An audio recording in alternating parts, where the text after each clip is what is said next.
La paume était serrée si fort que le brancardier dut redresser les doigts un à un. Une petite clé en laiton, assombrie par le temps, tomba sur la table d'opération avec un tintement léger. Clara Weber, chirurgienne avec 12 ans d'expérience, regardait cette clé sans comprendre pourquoi ses mains tremblaient. Une minute plus tôt, elle avait perdu un patient, un vagabond sans papier, que les secours avaient ramassé près de la gare ferroviaire. Un infarctus étendu, une rupture de l'aorte. Il n'y avait aucune chance dès le départ, mais il avait repris connaissance au tout dernier moment. Il l'avait saisi par la main directement à travers le gant stérile et avait murmuré ces mots étranges. « Si je ne survis pas, trouve la maison. La clé est dans la paume. » Puis le moniteur avait affiché une ligne droite et tout était fini. Clara prit machinalement la clé et la glissa dans la poche de sa tenue chirurgicale. Elle ne pensait à rien, elle l'avait simplement prise, comme on prend des choses qu'on ne peut pas laisser traîner. À cet instant-là, elle ne savait pas encore que ces 16 grammes de laiton allaient bouleverser toute sa vie. Le chef du service de chirurgie, Franz Müller, la convoqua 3 heures plus tard. Clara eut le temps de prendre une douche, de se changer et de boire 2 tasses d'un café infect provenant du distributeur automatique. Ses mains ne tremblaient plus. Elle avançait dans le couloir de l'hôpital et ses talons marquaient un rythme familier. Depuis 13 ans, elle arpentait ces couloirs, d'abord comme interne, puis comme résidente, puis comme chirurgienne. Elle connaissait chaque carreau, chaque éraflure sur les murs peints de ce verre administratif. Elle savait quelle porte grinçait, quel robinet fuyait dans la salle de soins, quelle infirmière aimait bavarder et laquelle aimait travailler. C'était sa vie, sa maison, son territoire. Elle n'aurait jamais imaginé que dans une demi-heure, tout cela ne lui appartiendrait plus. Dans le bureau de Müller se trouvait une femme d'une 50aine d'années, soignée, avec un sac coûteux posé sur les genoux et une expression que Clara avait appris à reconnaître dès son internat. C'est ainsi que regardent les gens venus réclamer la tête de quelqu'un. « Asseyez-vous, Clara », dit Müller en lui désignant une chaise d'un signe de tête. Sa voix était mauvaise, terne. « Voici Valérie Grosmont, son frère, le patient dont vous vous êtes occupé aujourd'hui. » Il ne termina pas sa phrase, mais tout était clair. Clara s'assit, posa les mains sur ses genoux et regarda la femme. Celle-ci la fixait en retour, froidement, d'un regard évaluateur. Mon frère Armand était malade depuis de nombreuses années. Troubles psychiques, errance. Mais il était ma famille, ma seule famille. Et vous l'avez tué. Clara ouvrit la bouche pour expliquer rupture de l'aorte, hémorragie massive, aucune chance. Mais la femme leva la main pour l'arrêter. J'ai lu le rapport. Je sais ce que vous allez dire. Autre chose m'intéresse. Où sont ses affaires? Clara sentit la clé dans la poche de sa blouse devenir soudain lourde, comme si elle s'était remplie de plomb. Quelles affaires? Il a été amené pratiquement sans vêtements, dans des haillons. Ne me mentez pas. La femme se pencha en avant. Je sais pertinemment qu'il avait sur lui quelque chose de précieux. Très précieux. Et si vous vous l'êtes approprié, je vous détruirai. Müller tout sauta et écarta les mains. Valérie est une personne très connue dans notre ville. Une bienfaitrice, une mécène. Depuis de nombreuses années, elle finançait un fonds d'aide aux sans-abri et tentait de retrouver son frère. Clara eut envie de demander, si elle tentait de le retrouver, pourquoi était-il mort en haillons sur la table d'opération d'un hôpital public et non dans une clinique privée payée par sa riche sœur? Mais elle se tut. Elle comprenait déjà comment cette conversation allait se terminer. « Je n'ai rien pris, » dit-elle d'une voix égale. « Le patient n'avait aucun objet de valeur. Vous pouvez vérifier les caméras de la salle d'opération. » « Les caméras de la salle d'opération ne filment que la zone de la table, » baissa les yeux Müller. « Elles ne couvrent pas la périphérie, ni le vestiaire. » Comme c'est commode, Grosmont se leva et rajusta sa veste. « Franz, je suppose que vous tirerez les conclusions qui s'imposent. Je préférerais que cette histoire ne s'ébrite pas. Mais si je n'obtiens pas ce qui appartient à ma famille, eh bien, mes avocats savent travailler avec la presse. » Elle sortit, laissant derrière elle une odeur de parfum lourd et la sensation d'une catastrophe imminente. « Clara !» Müller se frotta l'arête du nez. « Tu te rends compte dans quelle situation tu me mets ?»« Je n'ai pris aucun objet de valeur, » répéta Clara. Il n'y avait rien. Et qu'y avait-il? Elle se tut. La clé dans la poche de la blouse lui brûlait la cuisse même à travers le tissu. Dire la vérité? La donner? Mais le vagabond, Armand, lui avait demandé de trouver une maison. À elle personnellement. Il tenait sa main et la regardait dans les yeux. C'était sa dernière volonté. Peut-on trahir la dernière volonté d'un mourant? Rien, dit-elle. Il n'y avait rien. Muller soupira. Grosmont est une importante donatrice de l'administration régionale. Elle peut fermer notre hôpital d'un seul appel. Et elle le fera si je ne te licencie pas. Pardonne-moi, Clara. Je suis vraiment désolé. Clara sortit du bureau et se mit à avancer lentement dans le couloir. Les murs familiers, les portes, les visages défilaient devant elle. Une infirmière l'appela. Elle ne se retourna pas. Dans le vestiaire, elle se changea, rassembla ses affaires personnelles dans un sac. Une photo de sa mère, un petit ficus en peau qui avait vécu sur son bureau pendant 5 ans, et glissa dans la poche de son jean la fameuse clé. Le vigile à la sortie la suivit d'un regard étrange. Clara sortit son téléphone et regarda. Clara sortit son téléphone et regarda l'écran. 17 appels manqués de sa mère, 3 de son ex-mari Thomas, un de Sylvia, une amie d'école. Elle rejeta tous les appels et commanda un taxi. Elle avait besoin d'être seule. L'appartement l'accueillit par le silence et l'odeur de poussière. Elle vivait ici depuis 2 ans, depuis son divorce avec Thomas, mais n'avait jamais vraiment investi cet espace. Un petit 2 pièces loué dans un vieil immeuble en périphérie, plafond à 2,50 mètres, fenêtre donnant sur la cour. Dans la cuisine se trouvait une bouilloire électrique, dans le réfrigérateur les restes de sarrasin de la veille et un paquet de kéfir. Clara mit la bouilloire en marche, sortit la clé de sa poche et la posa sur la table. En laiton, ancienne, avec un paneton ouvragé. De telles clés ouvrent de vieilles serrures, des coffres, des portes de grenier, des portails de maisons de village. « Trouve la maison », avait murmuré le vagabond. Quelle maison? Où? Et pourquoi elle? Clara se servit du thé, s'assit à table et fixa la clé. Dehors, la nuit tombait. Les lampadaires de la cour s'allumèrent les uns après les autres, projetant des reflets jaunâtres au plafond. En bas, un chien aboya, puis se tut. Dans l'appartement voisin, la télévision s'alluma, la voix sourde du présentateur des informations se mit à marmonner. Une soirée d'automne ordinaire. Sauf que tout avait changé. Le téléphone sonna de nouveau. Sa mère. Clara hésita, puis répondit quand même. « Clara, ma chérie, pourquoi tu ne réponds pas? J'ai failli devenir folle. Lydia de l'accueil m'a appelé, elle dit que tu as été licenciée. C'est vrai? C'est vrai, maman. » Un silence. On entendait une respiration lourde dans le combiné. « Comment ça, ma chérie? Pour quelle raison? » C'est long à expliquer. Je te raconterai plus tard, d'accord? Je suis très fatiguée. Tu as au moins mangé? Clara, tu n'as rien mangé de la journée, je le sais. Viens chez moi, j'ai fait une tourte, au chou, ta préférée. Maman, je ne peux pas maintenant. Vraiment. J'ai besoin de réfléchir. Ma chérie, je t'appellerai demain, je te le promets. Elle raccrocha et posa le téléphone. Une tourte au chou. Toute sa vie, sa mère avait soigné tous les malheurs avec des tourtes. Aux choux, aux pommes, aux cerises. Quand Clara avait raté les concours d'entrée la première année, sa mère avait fait 3 tourtes en 2 jours. Quand son père était mort, elle était restée 1 semaine entière en cuisine, sans lâcher le rouleau à pâtisserie. Quand Clara avait divorcé de Thomas, elle lui avait apporté tout un sac de pâtisserie. Mange, ma chérie, l'estomac plein aide à mieux réfléchir. Peut-être fallait-il vraiment y aller? Se réfugier dans son ancienne chambre d'enfant, s'allonger sur le canapé sous le plaid à carreaux, manger les tourtes de maman et faire semblant d'avoir de nouveau 17 ans, comme si tout était encore devant elle. Clara secoua la tête. Non. D'abord comprendre. Elle ouvrit son ordinateur portable et tapa dans le moteur de recherche. Valérie Grosmont bienfaitrice. De nombreux liens apparurent.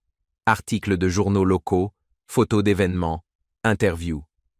Valérie Grosmont, 52 ans, veuve, propriétaire de la chaîne de pharmacie Jason Plus, fondatrice du fonds caritatif d'aide aux sans-abri Warms House. Ironique, pensa Clara. Un fonds d'aide aux sans-abri, et son propre frère est mort vagabond sur une table d'opération. Elle fit défiler les pages, lut les interviews. Grosmont racontait volontiers aux journalistes sa jeunesse difficile, comment elle avait commencé avec un seul kiosque de pharmacie avant de bâtir un empire, évoquait son mari défunt, homme d'affaires, qui lui avait laissé une fortune. Pas un mot sur son frère. Dans aucune interview. Comme s'il n'avait jamais existé. Clara ouvrit un autre onglet et tapa « Armand Grosmont ». Rien d'utile, seulement des homonymes. Elle essaya autrement. Sans-abri Armand. Inutile. Alors elle se souvint, le vagabond avait été amené depuis la gare ferroviaire. Il était sans papier, mais le brancardier avait dit qu'on avait trouvé dans sa poche un bout de papier, un reçu ou quelque chose comme ça. Clara se souvenait mal, elle était concentrée sur l'opération. Un reçu. Elle attrapa son téléphone et composa le numéro d'Evgenia Hoffman, l'infirmière du service des admissions. Elle répondit après la 3e sonnerie. « Clara, j'ai entendu, vraiment désolé. Muller est un salaud, tout le monde le sait. Evgenia, j'ai besoin de ton aide. Tu te souviens du vagabond qu'on a amené aujourd'hui? Celui qui est mort sur la table? Comment oublier? Quel scandale à cause de lui. Il avait un bout de papier sur lui. Un reçu. Tu te souviens où il a été mis? » Evgenia se tut un instant. Il me semble qu'on l'a mis dans le sac avec ses affaires. Et le sac? Je ne sais pas, Clara. Sans doute que sa sœur l'a pris, cette pain-bêche avec son sac de luxe. On peut vérifier? Peut-être qu'il en reste une copie? Qu'est-ce que tu manigances? Rien. Je veux juste comprendre ce qui s'est passé. Bon, attends. Je vais regarder au bureau des admissions.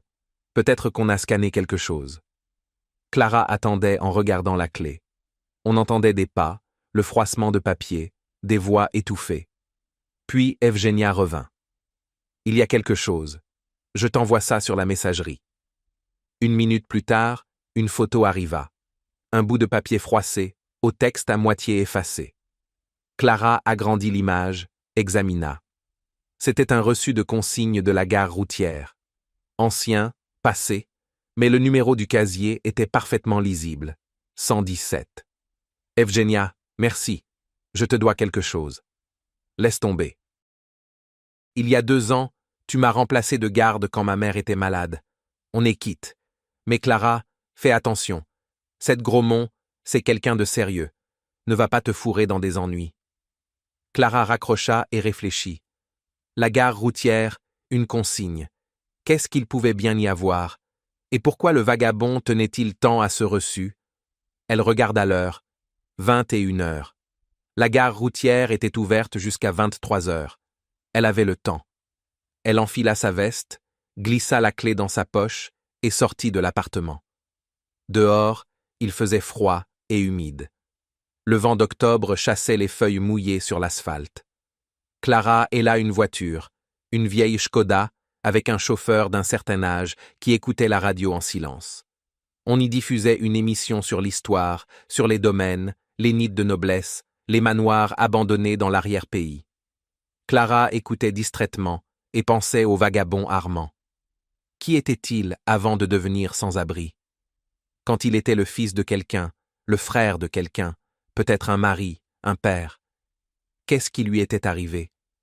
Et pourquoi sa riche sœur ne l'avait-elle pas sorti de cette vie, soignée, sauvée? « On est arrivé, » dit le chauffeur. Clara paya et descendit. La gare routière à 10 heures du soir avait un air morne. Une salle d'attente à moitié vide, quelques passagers sur des bancs, un agent de sécurité somnolent à l'entrée. Clara trouva les consignes dans un coin éloigné. Le numéro 117, 3e rangée en partant du bas, une petite porte métallique avec une serrure numérique. Elle sortit le reçu, entra le code indiqué au dos. La serrure cliqueta, la porte s'ouvrit. À l'intérieur se trouvait un simple sac en plastique, sale, froissé, noué. Clara le sortit, s'éloigna vers un banc et s'assit. Elle défit le nœud et regarda à l'intérieur. Des documents. Une liasse de vieux papiers maintenus par un élastique. Elle les sortit et se mit à les feuilleter. Un acte de naissance au nom d'Armand Gladish, né en 1968. Pas-Grosmont, Gladish. Un passeport ancien, avec la photo fanée d'un jeune homme. Des certificats, des reçus, des fragments de lettres. Et tout au fond, une feuille pliée en 4, jaunie par le temps. Clara la déplia. C'était un testament. Manuscrit, sur une feuille de cahier, écrit d'une écriture tremblante de vieillard. Moi, Gladish Peter, étant saint d'esprit, lègue tous mes biens, la maison, la terre et tout ce qui s'y trouve, à mon petit-fils Armand Gladish, village de Weidenbach, région du Tyrol. Date, signature. En bas figurait le cachet d'une administration communale, année 1992. Clara relut le testament une seconde fois. Donc il y avait une maison. Une vraie maison dans un vrai village. Et la clé, cette clé en laiton, était probablement celle-ci. Elle remit les documents dans le sac et sortit de la gare. Dehors, il faisait déjà complètement nuit. Elle se tenait sous un lampadaire, serrant contre elle le sac contenant des documents étrangers et un testament qui ne lui appartenait pas, et se demandait ce qu'elle devait faire ensuite. Le matin commença par un appel téléphonique. Clara se réveilla sur le canapé, sans s'être déshabillée. Elle s'était endormie avec le sac de documents sous la tête. C'était Thomas qui appelait. « Clara, je sais tout. Les nouvelles circulent vite. Comment tu vas ? » « Vivante. »« Je peux passer ? On parlera. »« Ce n'est pas la peine, Thomas. Vraiment. » Il se tut. Ils avaient divorcé 1 an et demi plus tôt, paisiblement, sans scandale. Ils avaient simplement cessé de se comprendre. Il voulait des enfants, elle voulait une carrière. Il voulait une épouse à la maison, elle passait ses journées de garde. Un jour, il avait dit « Clara, tu aimes ton travail plus que moi. » Et elle n'avait rien trouvé à répondre. À présent, il vivait avec une autre femme, calme, casanière, qui lui avait déjà donné une fille. Clara les avait vus une fois au parc. Thomas poussait une poussette et avait l'air heureux. Elle s'en était réjouie pour lui. Vraiment. « Si jamais, appelle-moi, » dit-il. « Je m'inquiète quand même pour toi. »« Merci, Thomas. » Elle raccrocha et s'assit sur le canapé. La tête lui bourdonnait. La bouche était sèche. Dehors, un matin gris, des toits mouillés, des pigeons sur la corniche. Clara regarda le sac de documents. Village de Weidenbach, région du Tyrol. Elle sortit son téléphone, ouvrit les cartes. Weidenbach apparut, un point minuscule dans les contreforts alpins, au milieu des forêts et des champs. 4 heures de route. Ou bien le train jusqu'à Innsbruck, puis le bus. Clara réfléchit. Y aller ? Pourquoi ? Qu'y trouverait-elle ? Une masure abandonnée au toit effondré ? Et pourtant, trouve la maison, avait demandé le vagabond. C'était sa dernière volonté. Et cette maison était la seule chose qui lui restait, la seule chose qu'il avait tenté de protéger, même face à la mort. Elle se leva, prit une douche, prépara du café, appela sa mère et expliqua brièvement qu'elle partait pour quelques jours, que tout allait bien, qu'elle raconterait plus tard. Sa mère soupira, s'inquiéta, puis finit par accepter. « Appelle au moins de temps en temps, ma chérie, sinon je vais devenir folle. » Clara prépara un sac à dos, des sous-vêtements de rechange, un pull, un chargeur de téléphone, des documents, la clé. Elle commanda un taxi pour la gare. Dans le train pour Innsbruck, il y avait peu de monde. Clara s'installa près de la fenêtre et regarda défiler les paysages, lotissements de banlieue, forêts, champs. Le wagon se balançait, les roues martelaient les rails. En face d'elle était assise une vieille dame avec un énorme sac à carreaux d'où dépassaient des plumes vertes d'oignons nouveaux. La vieille dame somnolait, la tête tombant sur la poitrine. Dehors, la pluie commença, fine, automnale, morne. Clara ferma les yeux et se souvint soudain de son enfance, quand elle allait avec ses parents chez sa grand-mère au village. Aussi en train, aussi en automne.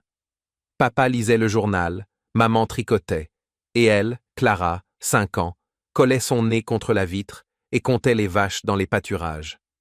Dans le village de sa grand-mère, ça sentait les pommes, la fumée du poêle et le lait frais. La grand-mère était morte quand Clara avait 12 ans. La maison avait été vendue. Mais cette odeur, elle s'en souvenait encore. À Innsbruck, Clara prit une correspondance en bus.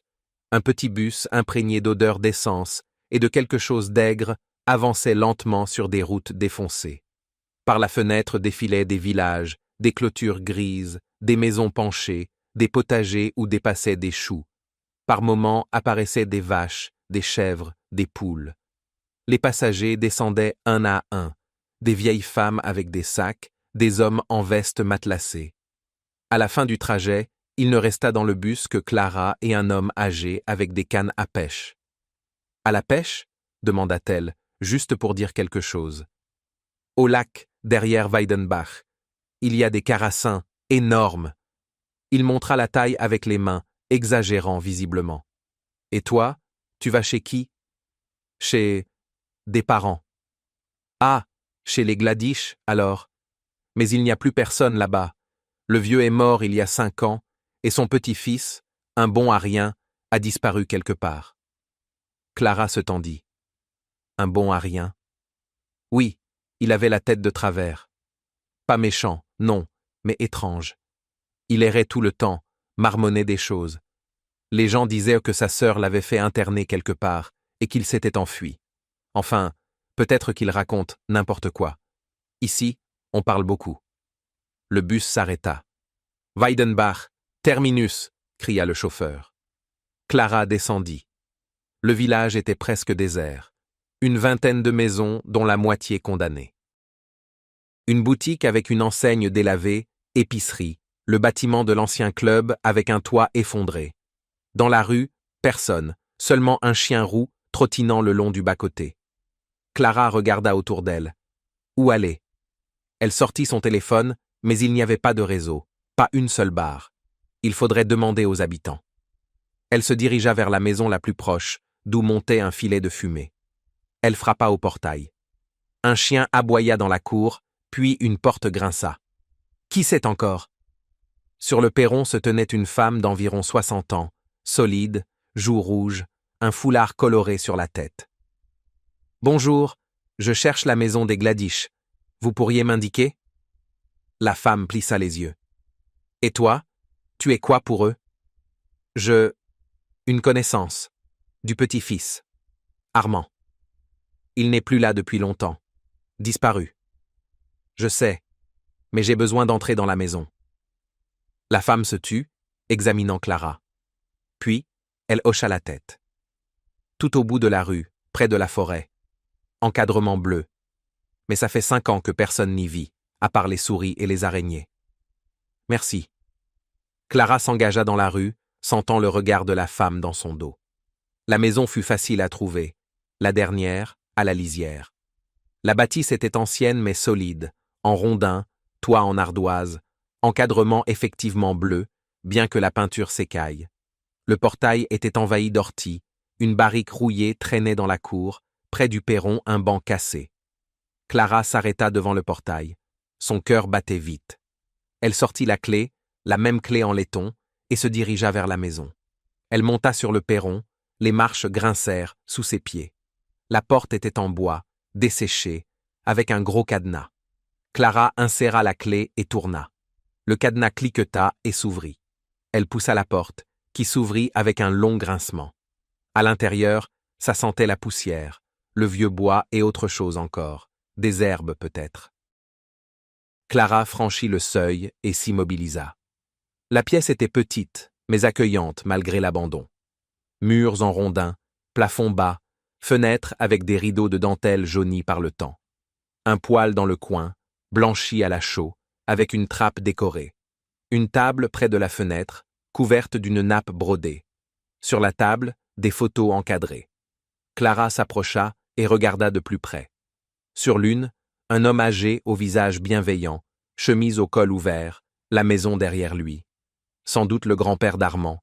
Sur une autre, une jeune femme tenant un enfant dans ses bras. Belle, blonde, souriante. La mère?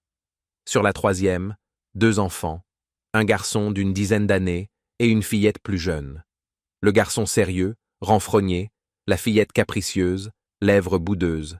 Armand et Valérie. Clara resta longtemps devant cette photo, essayant de comprendre comment ses enfants étaient devenus un vagabond et une prédatrice. Qu'était-il arrivé à cette famille? Elle passa dans l'autre pièce. La chambre. Un lit en fer avec sommier métallique, une vieille armoire, une commode.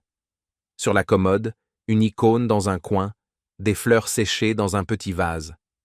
Tout était couvert de poussière, mais intact, non pillé. Comme si les propriétaires étaient partis la veille et allaient revenir d'un moment à l'autre. Clara ouvrit l'armoire. Des vêtements d'hommes y pendaient, vestes, chemises, pulls. L'odeur de naphtaline et de vieillesse. Sur l'étagère du haut, des boîtes contenant des papiers. Elle en prit une et l'ouvrit. Des lettres. Beaucoup de lettres, liées avec une ficelle. Clara défit la première liasse, sortit l'enveloppe du dessus. Tampon postal, 1993. Adresse de l'expéditeur, un sanatorium en Bavière. Elle déplia la lettre et se mit à lire. « Grand-père chéri, s'il te plaît, emmène-moi d'ici. Je me sens mal ici. Ils disent que je suis malade, mais je ne suis pas malade. Je vois seulement ce que les autres ne voient pas. Valérie leur a dit que j'étais dangereux, mais je n'ai fait de mal à personne, tu le sais. S'il te plaît, viens me chercher. Ton Armand. » Clara déglutit. Voilà donc comment cela s'était passé. La sœur avait fait interner son frère. En 1993, il avait 25 ans. Elle lut d'autres lettres, la même chose, des supplications, des plaintes, de l'espoir. Chaque année, les lettres devenaient plus courtes, plus hachées. La dernière datait de 1998. 3 lignes. « Grand-père, je me suis enfui. Je viendrai chez toi. Attends-moi. » Visiblement, le grand-père avait attendu. Et le petit-fils était venu. Ils avaient vécu ici ensemble, le vieil homme et son petit-fils perdu, jusqu'à la mort du grand-père. Puis Armand était redevenu un vagabond, sans papier, sans argent, sans espoir. Et il était mort sur une table d'opération, serrant dans son poing la clé du seul endroit où il avait été aimé. Clara s'assit sur le lit et se mit à pleurer.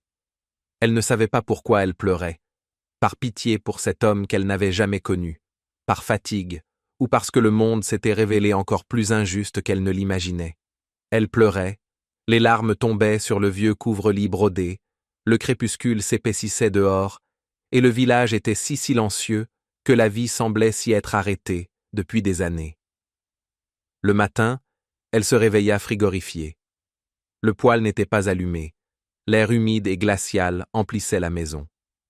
Clara se leva, s'étira, sortit sur le perron. Le soleil se levait au-dessus de la forêt, le brouillard s'étendait dans la vallée, un coq chantait quelque part. Elle resta un moment, inspira l'air frais, puis rentra. Il fallait décider quoi faire ensuite. La maison appartenait à Armand selon le testament de son grand-père. Mais Armand était mort.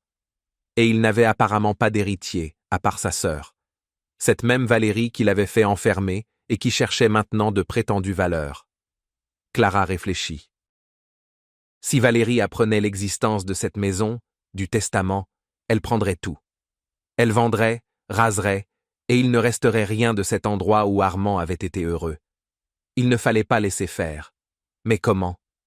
Elle sortit les documents et relut encore le testament. Manuscrit, avec le sceau de la mairie rurale. Était-ce juridiquement valable? Il fallait montrer cela à un juriste. Elle vérifia son téléphone, toujours pas de réseau. Il faudrait retourner au chef-lieu, chercher un notaire. Mais d'abord, examiner ce qu'il y avait dans la maison. Pourquoi Valérie était-elle si certaine que son frère possédait quelque chose de précieux?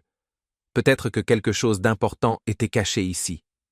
Clara passa toute la journée à fouiller. Elle vida toutes les boîtes de l'armoire, vieilles lettres, reçus, photos. Trouva les cahiers d'école d'Armand, avec une écriture enfantine soignée. Trouva le journal du grand-père, des notes ménagères, récoltes, météo. Rien de précieux. Elle tapa sur les murs, vérifia les planches du plancher. À un endroit, sous le lit, une planche se soulevait. Il y avait un vide, mais vide, sans cachette. Elle inspecta le poêle, regarda dans la cave. Dans la cave, il faisait sombre, ça sentait la terre et l'humidité. Clara éclaira avec la lampe de son téléphone des bocaux de conserve, des sacs, des outils. Rien. Elle était presque prête à abandonner quand son regard se posa sur le grenier. Une trappe en bois dans le plafond de l'entrée, gainée de tôle. Elle trouva une échelle, la plaça et monta. Au grenier, l'air était étouffant et poussiéreux. La lumière passait par les interstices du toit. Sous ses pieds, un vieux bric-à-brac, un rouet cassé, un samovar rouillé, des coffres. Clara ouvrit le premier coffre, des chiffons, des mites, l'odeur de naphtaline. Le deuxième, de vieux livres, des magazines des années 80. Le troisième, elle se figea.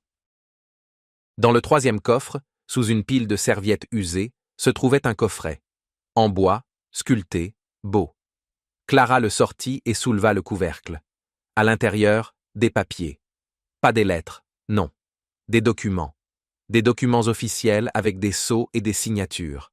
Elle se mit à lire, et plus elle lisait, plus ses yeux s'ouvraient. C'était l'histoire de la famille Gladish-Gromont. La véritable histoire, pas celle que Valérie racontait aux journalistes.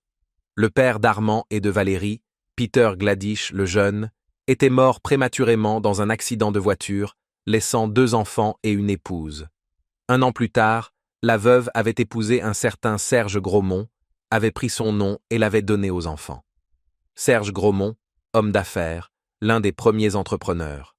Il avait adopté les enfants, mais s'était particulièrement attaché à Valérie. Et Armand, lui, ne lui plaisait pas. Les documents contenaient des certificats médicaux, des extraits de dossiers hospitaliers. Armand souffrait d'épilepsie depuis l'enfance, non grave, parfaitement contrôlable. Mais le beau-père avait insisté pour qu'on le déclare irresponsable. En 1991, alors qu'Armand avait 23 ans, il fut interné dans une clinique psychiatrique. Diagnostic, schizophrénie. Motif, les témoignages de la sœur Valérie et du beau-père Serge. Le but était évident. Le grand-père Peter possédait cette maison et les terres alentours, plusieurs hectares de forêt, un accès au lac. Au début des années 90, cela ne valait rien. Mais à la fin des années 2000, énormément. Des terrains pour la construction, des résidences secondaires, des bases de loisirs. Le beau-père Serge mourut en 1999, laissant tout à Valérie. Mais il n'avait pas eu le temps de s'emparer de la maison du grand-père. Le grand-père avait rédigé un testament en faveur de son petit-fils et mourut quelques années plus tard. Et Armand s'était enfui de la clinique et était venu chez son grand-père. Il y avait vécu jusqu'à la mort de celui-ci. Et ensuite, Clara posa les documents et réfléchit. Elle comprenait maintenant pourquoi Valérie voulait tant trouver des valeurs. Le testament. Elle cherchait le testament. Parce que sans lui, elle était l'unique héritière de son frère. Avec le testament, la maison et les terres ne revenaient à personne, puisque Armand n'avait ni enfant ni épouse. Ou bien... Clara sentit un frisson glacé.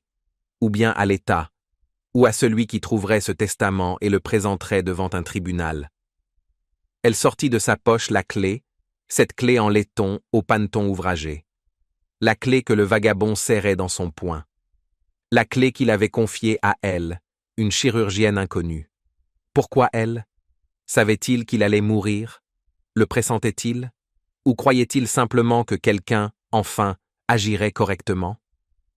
Le soir, on frappa à la porte. Clara ouvrit. Sur le seuil se tenait la femme qui lui avait indiqué le chemin. À côté d'elle, un panier couvert d'un torchon. J'ai fait des petits pâtés. Au chou. Je me dis qu'une fille seule dans une maison vide doit avoir faim. Clara sourit. Pour la première fois depuis des jours, vraiment sourit. Merci. Entrez.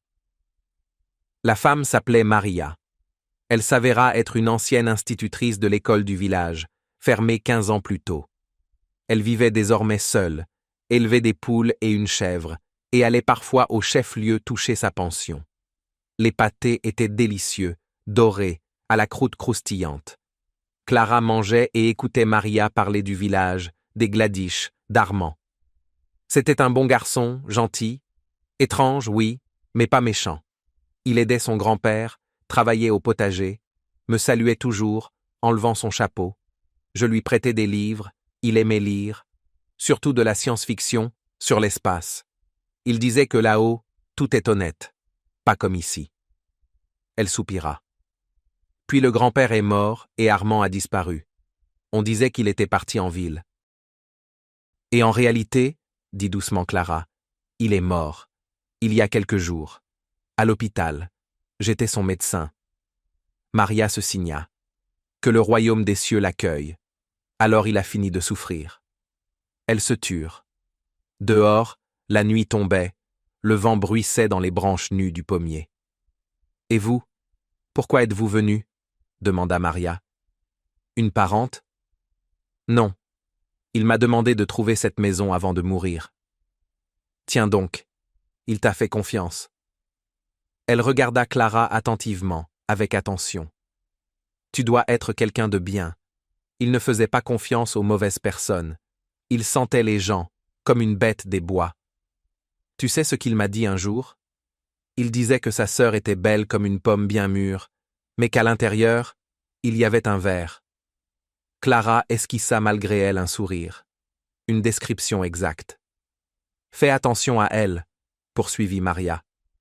Elle est venue ici il y a 5 ans, après la mort du grand-père, en voiture noire, avec un chauffeur. Elle a fait le tour de la cour, regardé dans la maison. Puis, elle est repartie et n'est plus revenue. Mais je sais qu'elle veut cette maison. La terre est devenue chère ici. Je le sais, acquiesça Clara. J'ai le testament du grand-père, en faveur d'Armand. Maria poussa une exclamation. Voilà donc ce qu'elle cherchait. Et toi, qu'est-ce que tu vas faire?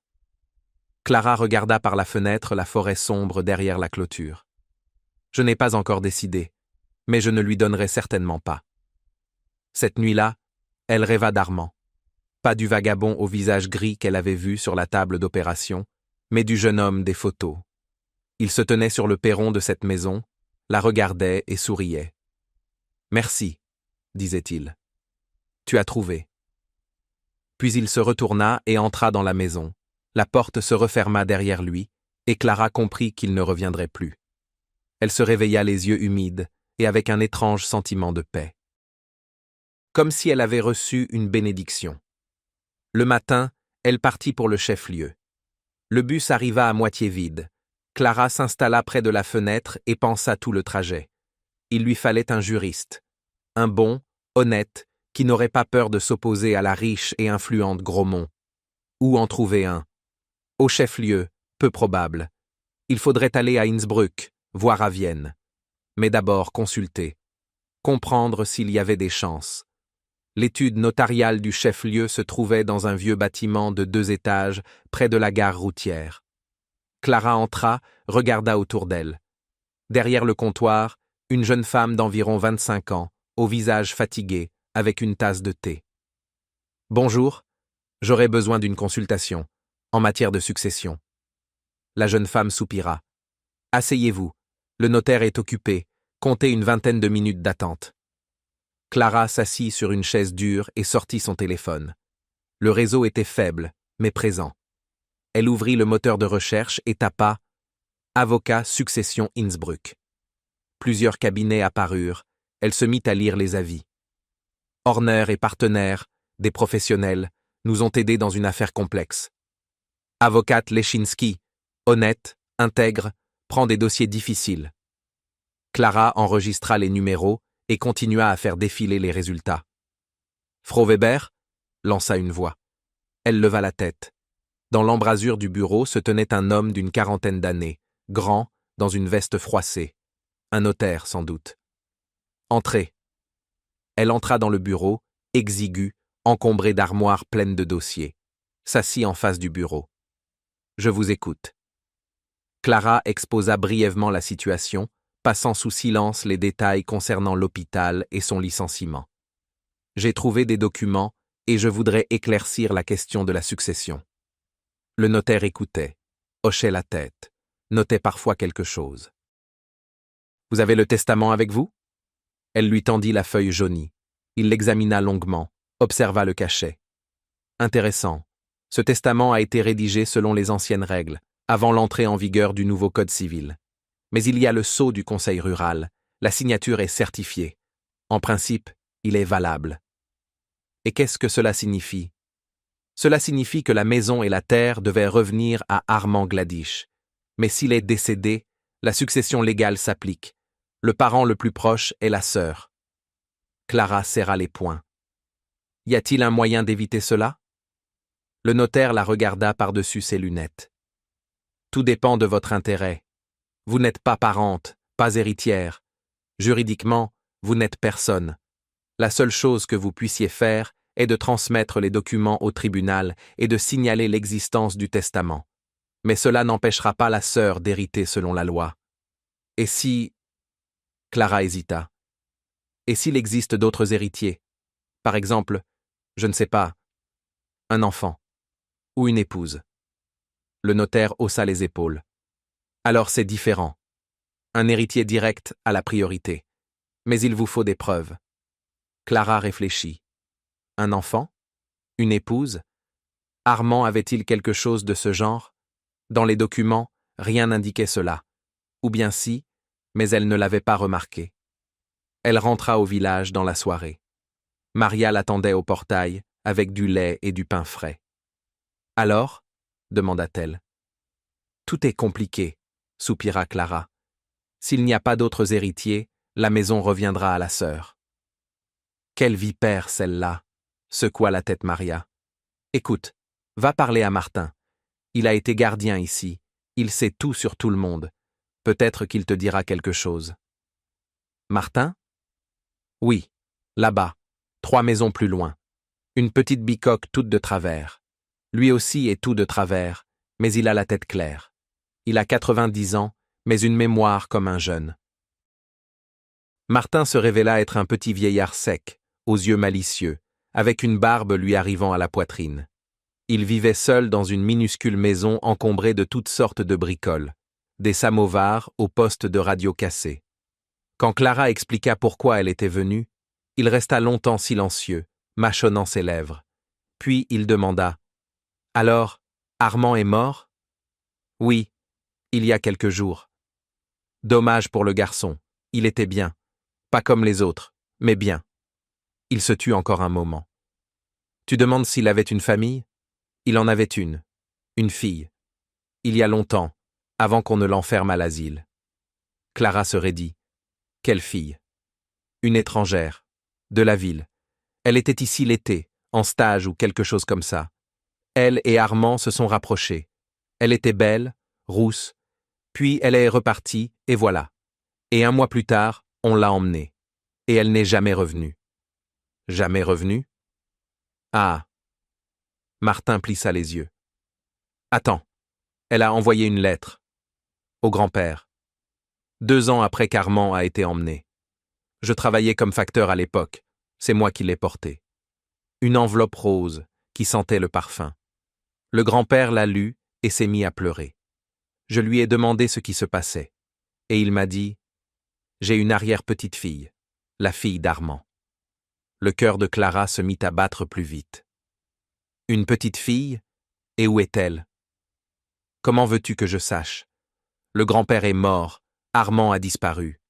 Plus personne n'a jamais entendu parler d'elle. » « Et la lettre, elle a été conservée? » Martin haussa les épaules.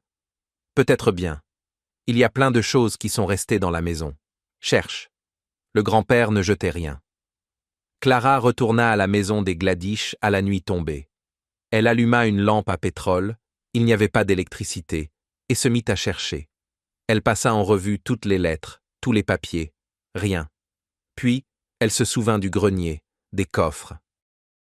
Elle monta avec la lampe, risquant de mettre le feu à toute la maison.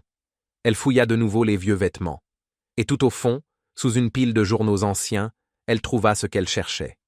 Une enveloppe rose, presque décolorée jusqu'au blanc. Adresse de l'expéditeur, Graz. Nom de l'expéditrice, Marina Kuzner. Elle redescendit, s'assit à table et ouvrit l'enveloppe. La lettre était courte. « Cher Peter, vous ne me connaissez pas, mais j'ai connu votre petit-fils Armand. Nous nous sommes fréquentés à l'été 1991, lorsque je faisais un stage dans votre région. Je l'aimais, et je l'aime toujours. Je sais ce qui lui est arrivé, et cela me fait très mal. Je veux que vous sachiez, nous avons eu une fille. Je l'ai appelée Paulina. Elle ressemble à son père.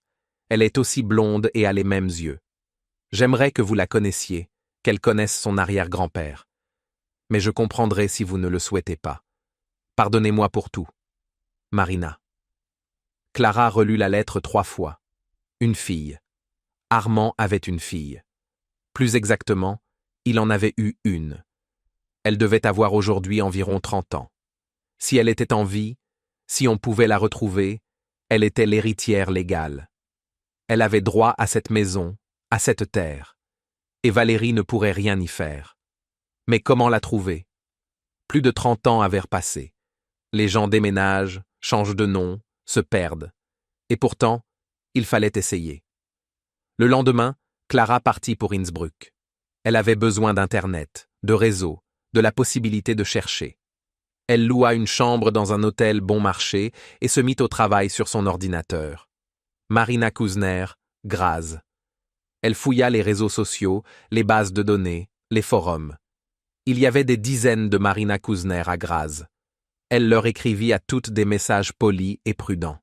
« Bonjour, excusez-moi de vous déranger, je cherche une femme qui a fait un stage dans le Tyrol en 1991. » La plupart ne répondaient pas. Certaines répondaient, mais ce n'étaient pas les bonnes. L'une écrivit qu'elle connaissait une Marina Kuzner, mais qu'elle était décédée 10 ans plus tôt. Clara demanda les coordonnées de ses proches. Au bout de 3 jours, elle trouva Paulina. Elle vivait à Vienne, travaillait comme designer, n'était pas mariée. Clara resta longtemps à regarder sa photo sur un réseau social. Blonde, aux yeux gris, avec un sourire calme. Elle ressemblait à Armand, le jeune homme des photos. Clara tapa un message, l'effaça, le retapa. Comment expliquer? Comment dire à une inconnue que son père, qu'elle n'avait jamais connu, était mort sur une table d'opération et qu'elle était héritière d'une maison dans un village oublié de Dieu? Elle écrivit simplement « Bonjour Paulina, je m'appelle Clara, j'ai besoin de vous parler de votre père. C'est important. » La réponse arriva le lendemain. « Mon père est mort avant ma naissance. C'est ce que ma mère m'a dit. Qui êtes-vous » Clara répondit « Votre père était en vie jusqu'à récemment. J'étais son médecin. S'il vous plaît, rencontrons-nous. Je vous expliquerai tout. » Un long silence. Puis, un accord. Elles se rencontrèrent dans un café viennois 2 jours plus tard. Paulina était exactement comme Clara l'avait imaginé. Calme, un peu méfiante, avec un regard attentif. Elle écoutait en silence, demandait parfois de répéter, parfois hochait la tête. Quand Clara eut terminé son récit, Paulina resta longtemps silencieuse. Puis elle dit « Maman me racontait que papa était quelqu'un de spécial, qu'il voyait le monde autrement que les autres. Elle l'aimait, mais elle pensait qu'il était mort. C'est ce qu'on lui avait dit. » Sa sœur Valérie? Oui, elle est venue voir maman quand j'étais petite. Elle a dit que son frère était mort, un accident. Maman a pleuré pendant plusieurs jours. Et puis, Paulina soupira. Nous avons déménagé, et maman n'a plus jamais parlé de lui. Seulement parfois, elle regardait mes photos et souriait d'un air triste. Clara sortit de son sac l'enveloppe contenant les documents. Voici le testament de votre arrière-grand-père, en faveur de votre père. Et maintenant, en votre faveur. Vous êtes l'unique héritière légale. La maison, la terre, tout cela vous appartient de droit. Paulina regardait les documents sans les toucher. « Pourquoi faites-vous cela » demanda-t-elle. « Vous ne me connaissez pas.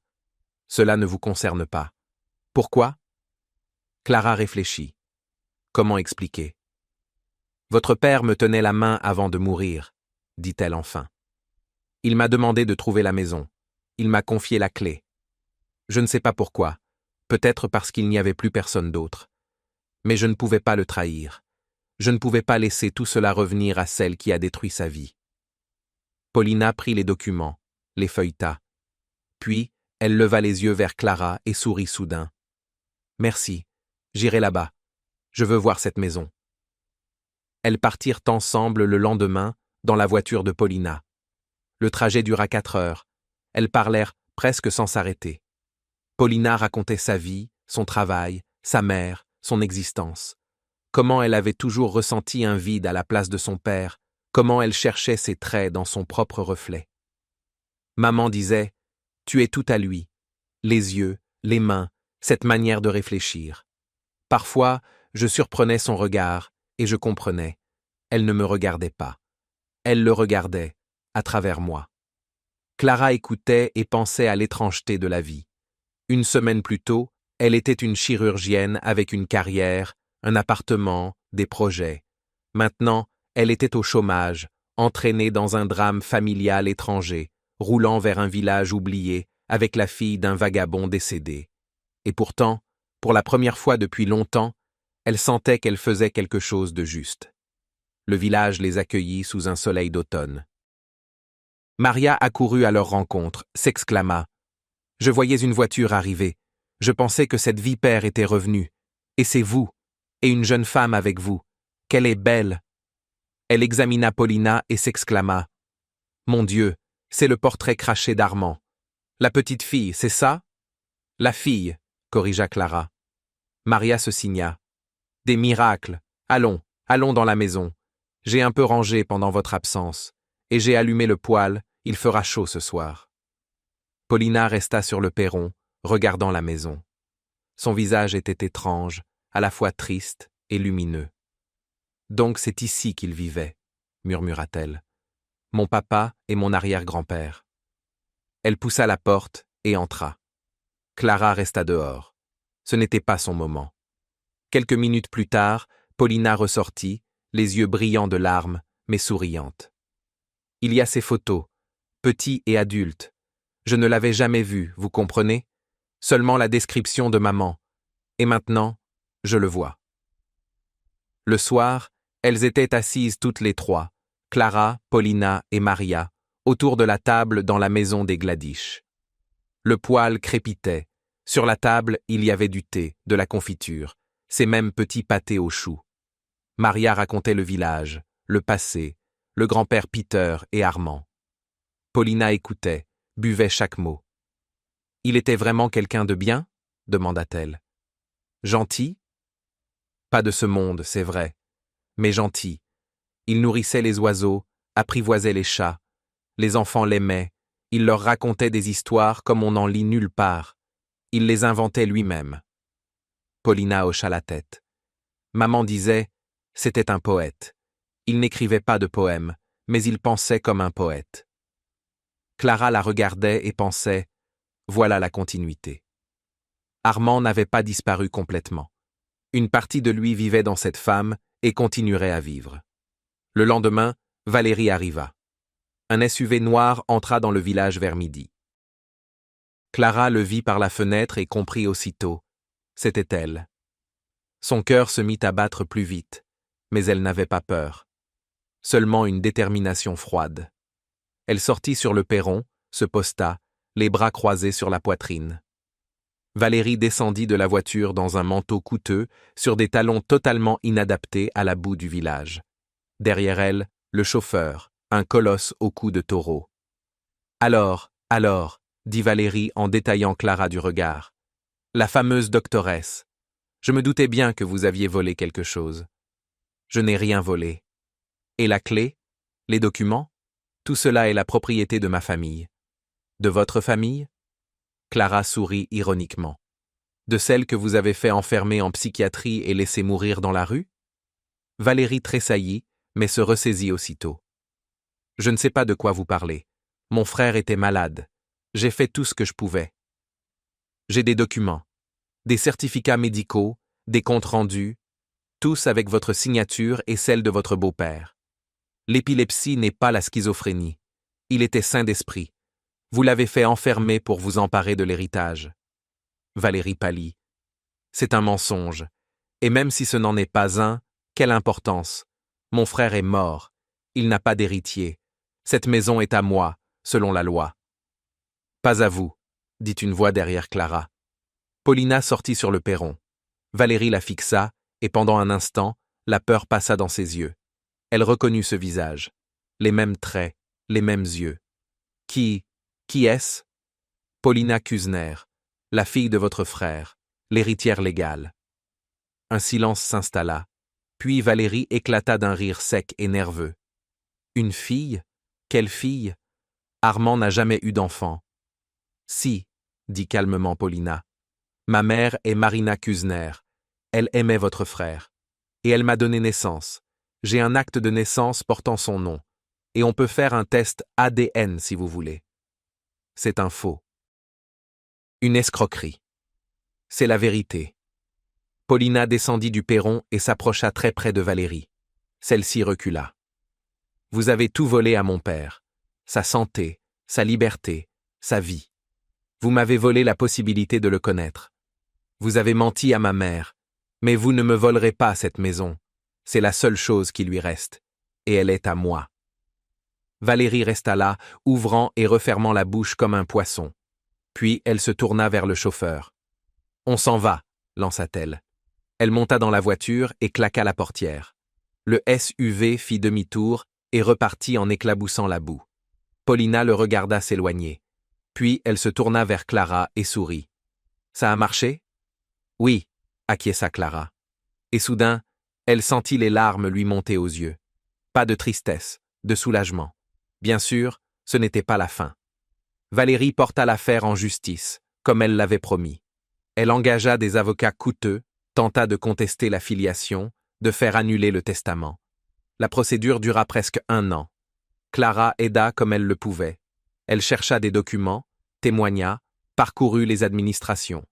L'avocate Leschinski, celle d'Innsbruck, se révéla exactement telle que les avis la décrivaient. Honnête, tenace, n'ayant pas peur des adversaires puissants. Elle s'accrocha à l'affaire comme un bulldog et ne lâcha rien. Finalement, l'expertise confirma la filiation.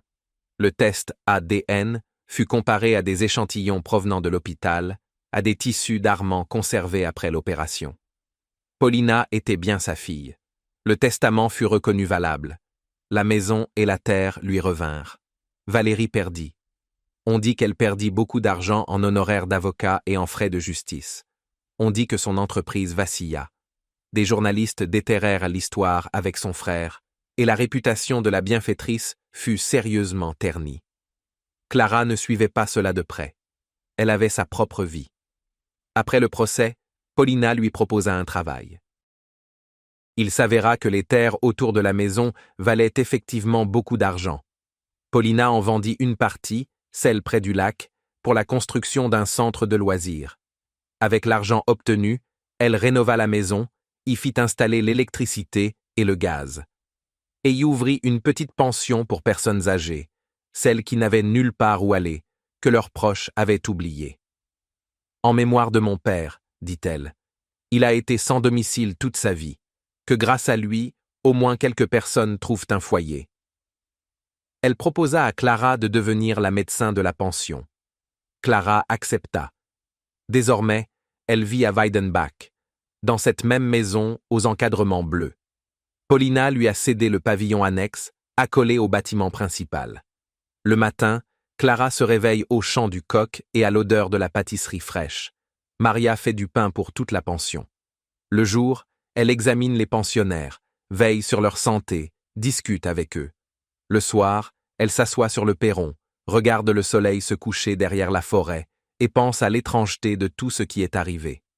Parfois, sa mère vient lui rendre visite, avec des tourtes, bien sûr. Parfois, Thomas appelle, demande comment elle va, parle de sa fille. La vie continue. Un jour, en plein hiver, Paulina vint la voir. Elles étaient assises dans la petite cuisine du pavillon, buvaient du thé avec de la confiture de myrtille locale. Dehors, la neige tombait, recouvrant le village d'une couverture blanche et moelleuse. « Je pense à papa », dit Paulina. « Souvent. À ce qu'il était. À ce qu'il dirait s'il voyait tout cela. »« Il serait heureux, » répondit Clara. « Comment le sais-tu » Clara resta silencieuse un moment. « Je ne sais pas. Je le sens simplement. Il m'a demandé de trouver la maison, et la maison a été trouvée. Pas pour lui, mais pour toi, pour ces gens. Peut-être que c'est cela qu'il voulait dire. Paulina hocha la tête. Peut-être. Tu sais, maman m'a dit quelque chose avant de mourir. Elle m'a dit, ton père croyait que le bien revient toujours, que le monde est juste, simplement nous ne le voyons pas toujours. À l'époque, je n'ai pas compris, et maintenant, il me semble que si. Elles se turent. Dehors, la neige continuait de tomber. Quelque part dans la pension, les vieux riaient. Maria leur apprenait à jouer au loto. La cuisine sentait la cannelle et les pommes. Clara sentit quelque chose se relâcher en elle. La dernière tension, le dernier nœud qu'elle portait depuis ce jour-là, au bloc opératoire. « Merci, » dit soudain Paulina. « De quoi ? » ?»« De tout. Pour papa, pour la maison, pour ne pas être passé à côté. » Clara sourit. Je ne pouvais pas passer à côté. Il tenait ma main. Dans la poche de sa blouse se trouve toujours cette même clé. En laiton, avec un panneton ouvragé. La serrure de la maison a été changée depuis longtemps. La clé n'ouvre plus rien. Mais Clara la garde sur elle, comme un rappel. D'un homme qu'elle n'a connu qu'une minute. De la confiance qu'il lui a accordée. Du fait que parfois la vie nous met sur le chemin de ceux que nous devions rencontrer. Et que si nous ne passons pas à côté, tout peut changer. Pour tout le monde. Dans la chambre de Paulina, dans cette même maison aux encadrements bleus, une photo est accrochée au mur. Armand, jeune, souriant, vivant. À côté de lui, son grand-père, sa mère, sa petite sœur. Une famille qui n'existe plus. Mais sous cette photo, une autre. Paulina sur le perron de la pension, entourée de personnes âgées, d'enfants du village voisin, Maria avec un plateau de pâté, Clara avec une tasse de thé à la main. Une nouvelle famille, une nouvelle maison, le même amour. Parfois, la nuit, Clara sort sur le perron et regarde les étoiles. Le ciel au-dessus de Weidenbach est noir et profond, pas comme en ville. Des milliers, des millions d'étoiles. Elle reste là et pense qu'il se peut que, là-haut, tout soit réellement juste. Comme le croyait Armand. Comme le croyait sa mère. Comme elle le croit désormais elle-même. Le vent bruisse dans les branches du vieux pommier. La lumière est allumée dans la maison. Ça sent la fumée du poêle et le pain frais. Tout va bien. Clara rentra dans la maison, ajouta du bois dans le poêle. Le feu crépita en lançant des étincelles. Elle s'assit dans le vieux fauteuil près de la fenêtre, celui-là même où, selon Maria, le grand-père Peter aimait s'asseoir. Le fauteuil était affaissé, la garniture usée, mais confortable. On y réfléchissait bien. Et il y avait de quoi réfléchir. Ils avaient gagné le procès, c'était vrai. Mais Valérie n'avait pas l'intention d'abandonner. Un mois après la décision du tribunal, des gens arrivèrent au village, se présentèrent comme des investisseurs et proposèrent à Paulina d'acheter les terres. Le prix était bon, même trop bon. Paulina refusa. Alors les étrangetés commencèrent. À la pension, l'électricité fut coupée, prétendument pour des impayés, alors que toutes les factures avaient été réglées. Puis surgirent des problèmes avec les documents fonciers, des inexactitudes cadastrales qu'il fallait corriger pendant des mois. Ensuite, l'inspection sanitaire locale décida soudain de mener un contrôle inopiné et trouva une multitude d'infractions, fictives, inventées, mais exigeant des corrections. Clara comprenait, c'était Valérie. Elle ne pouvait pas reprendre la maison directement, mais elle pouvait empoisonner la vie. Faire en sorte que gérer la pension devienne impossible, que Paulina finisse par céder et vendre. Nous y arriverons, disait Paulina, mais Clara voyait qu'elle était épuisée. Les déplacements incessants au chef-lieu, les papiers, les plaintes, les tribunaux. Tout cela l'éreintait, et surtout, cela lui volait le temps et les forces nécessaires au vrai travail, aux gens qui vivaient dans la pension et dépendaient d'elle. Clara regardait ces vieillards, seuls, oubliés, inutiles aux yeux de tous, et pensait à la facilité avec laquelle on peut briser une vie. Il suffit d'argent et de volonté. Mais elle n'avait aucune intention de renoncer, pas après avoir parcouru tout ce chemin. Un soir, en classant une nouvelle liasse de documents, Clara tomba sur un nom qui lui sembla familier. Serge Grosmont, le beau-père d'Armand et de Valérie. Ce même homme d'affaires mort en 1999. Dans les papiers de la cassette, il y avait quelque chose à son sujet, des documents qu'elle avait alors parcourus trop rapidement, concentrés sur l'histoire d'Armand. Cette fois, elle les ressortit et se mit à les lire attentivement. Serge Grosmont se révéla être un personnage intéressant. À la fin des années 80, il possédait plusieurs entreprises, commerçait dans tout et n'importe quoi. Au début des années 90, il se tourna vers l'immobilier et la pharmacie.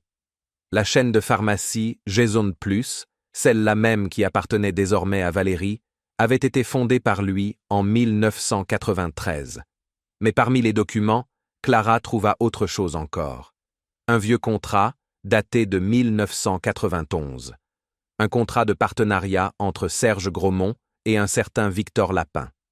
Selon ce contrat, ils investissaient ensemble dans l'achat de plusieurs parcelles de terrain au Tyrol, notamment dans la région du village de Weidenbach. Parts égales, 50-50. Clara relut le contrat 3 fois. S'il était valide, la moitié des terres n'appartenait pas au Grosmont, mais à ce Lapin, ou à ses héritiers. Elle se mit à chercher. Victor Lapin, homme d'affaires, années 90. Les informations étaient rares. Internet n'en était qu'à ses débuts. Les archives n'étaient que partiellement numérisées. Mais quelque chose finit par émerger. Victor Lapin était mort en 1994 dans un accident de voiture, étrangement semblable à celui où avait péri le père d'Armand et de Valérie. Clara sentit un frisson lui parcourir l'échine. 2 partenaires, tous 2 morts dans des accidents automobiles. Une coïncidence? Peu probable. Lapin avait laissé une épouse et un fils. L'épouse était décédée dans les années 2000, le fils, Andreas Lapin, vivait à Vienne. Clara trouva ses coordonnées et lui écrivit. La réponse arriva 1 semaine plus tard.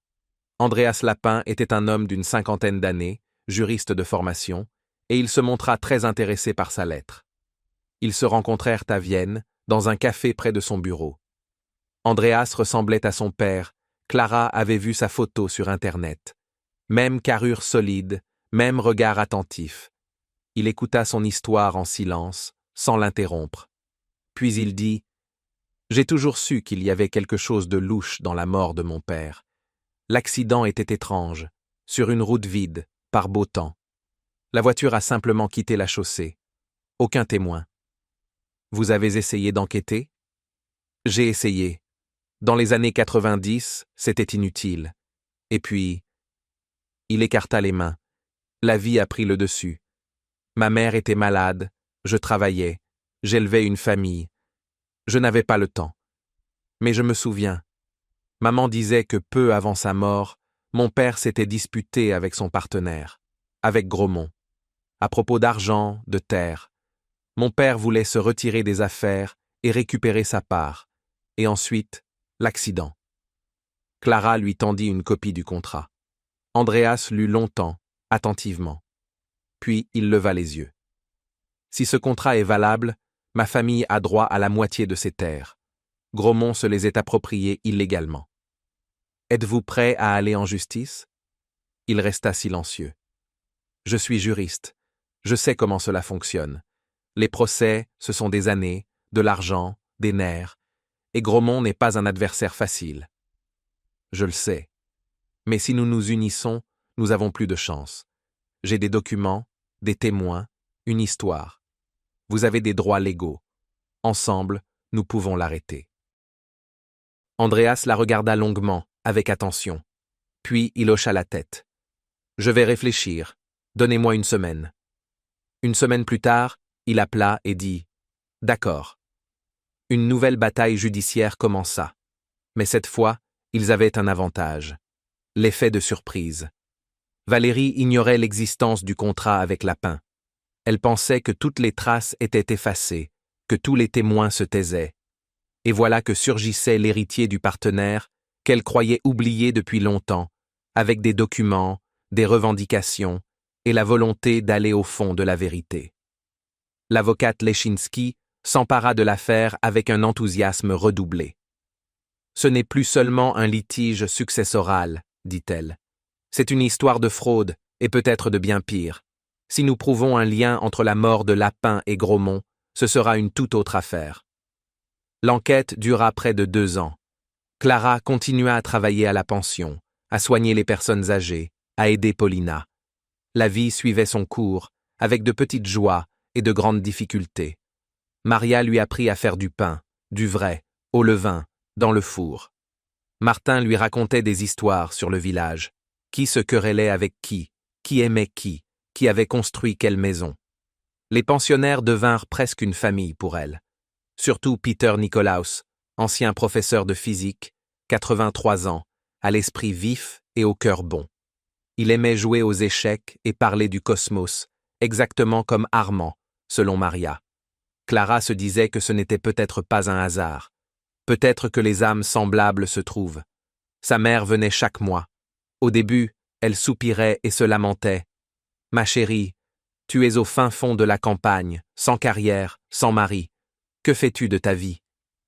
Puis elle observa, vit comment Clara souriait, comment ses yeux brillaient, comment les vieillards se tournaient vers elle. Et elle se calma. « Tu es heureuse, » dit-elle un jour. Ce n'était pas une question, mais une affirmation.